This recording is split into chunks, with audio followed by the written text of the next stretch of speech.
The Fisherman and the Djinn is one of the core stories of 1001 Arabian Nights. And our story starts out with a poor fisherman, and he has 3 children at home and a wife, and every single day he goes out and he casts his net 4 times, because that is the number that has been decreed to him by Allah of how many casts he does on a daily basis. So the first time he casts his net, and he brings in a dead donkey head. And he sighs, but he gives praise to Allah, and he throws the donkey back out. He casts his net a second time, and he pulls it in, and it's heavy, and he's hopeful, but instead is a jar of mud. He throws it back in, gives praise, and casts his net a third time. The third time, he pulls it in, and pieces of broken glass and jars are contained within his net. He sighs, but he says, "One more cast." And he throws his cast out for the 4th and final time. And it's not very heavy. And so he pulls on it. And at first he is feeling a little bit disappointed. And then he sees that there is a copper jar within his net. And on top of the copper jar, it is sealed with the seal of Solomon. And so he holds the jar gingerly, and it looks as if it's empty, and it doesn't weigh very much. And he says maybe he could sell it at the market, but he needs to know what's inside it so he knows how much to sell it for. And so gingerly he opens up the jar, and out billows a giant cloud of smoke. And the cloud is so large, it's taller than the palm trees along the beach. And looking down with red, fiery eyes is a Djinn. The Ifrit, with his red, burning eyes of coal, looked down upon the fisherman and said, "Choose your death." And the fisherman took a step back. He was astounded. He was shocked. He was in absolute terror of this genie, of this Djinn. And he said, "But why? Why would you kill me? I just freed you." And the Djinn smiled with malice. And he said, "After the first 100 years, I swore that I would grant whoever freed me gifts. After the second 100 years, I swore that I would grant hidden knowledge and hidden secrets to the person who freed me. After 300 years, I swore that the person who freed me would be granted 3 wishes. However, after 1,800 years of lying at the bottom of the sea, after being pressed and compressed in that copper jar, I grew angry, and I swore that I would take my revenge out on whoever freed me." So the fisherman took a deep breath, and he thought, and he said, "I don't believe you." And the Djinn laughed.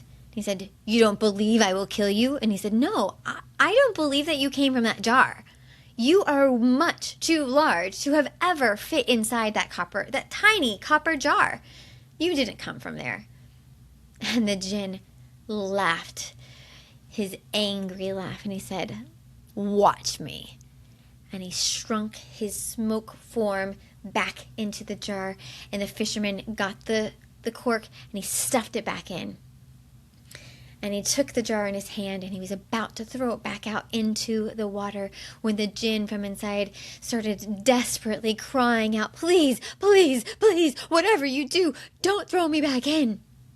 And the fisherman says, "I don't believe any words that will come out of your mouth, because you just threatened to kill me after I freed you. After I freed you from centuries of being a prisoner, you were going to murder me. So why would I release you again?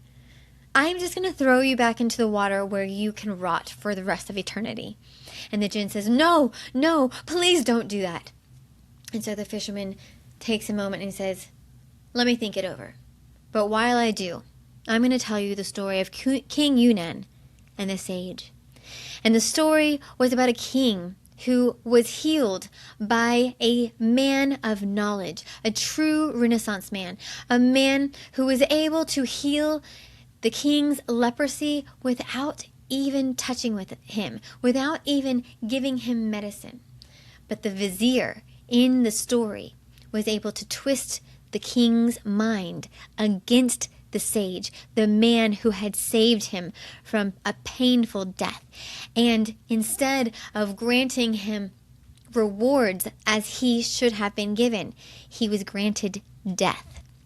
And at the end, after the sage was murdered, after he was beheaded, the king opened up the book in which the sage had gifted him. And as he was stifling through all of the pages, he realized that the sage had poisoned the pages and that the king ultimately would die. And so he died along with the sage. And so after he had told the Djinn this story, he says, do you see that you are like the king in this story? He was saved. He was given medicine by this sage and saved, and he rewarded that sage with death. And that is the same as you. You are about to kill me. And the Djinn said, I promise, I will take an oath that I will give you a gift if you release me, and it will not be death. And it will be something that you will be able to take back with you. And so the fisherman makes him swear the oath 3 times, and then he releases the Djinn, and the Djinn says, come, follow me. And so he takes him to a land that the fisherman has never seen before, nor ever heard before. And it is a clear lake, a lake that is clearer than any lake that he's ever seen in his entire life. And it is surrounded by 4 mountains. And within this clear lake, are 4 fish, 4 types of fish.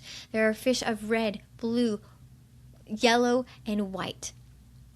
And they are obviously magical fish. They are like no fish that he's ever seen before. And the Djinn tells the fisherman to cast his net in and scoop up the fish and to take it to the sultan. And he will be rewarded. And then the Djinn disappears. And so the fisherman does as he was bid. He throws in his cast, he brings in the fish, and he takes it to the gates of the sultan, where he is promptly turned away by the guards because he is in rags. And he's about to turn around when he realizes that he has something that the guards have never seen it. So he shows the guards his bounty, and so they let him go in to see the king. And the king, upon seeing the fisherman and what he's bringing to him, is absolutely enthralled with this gift.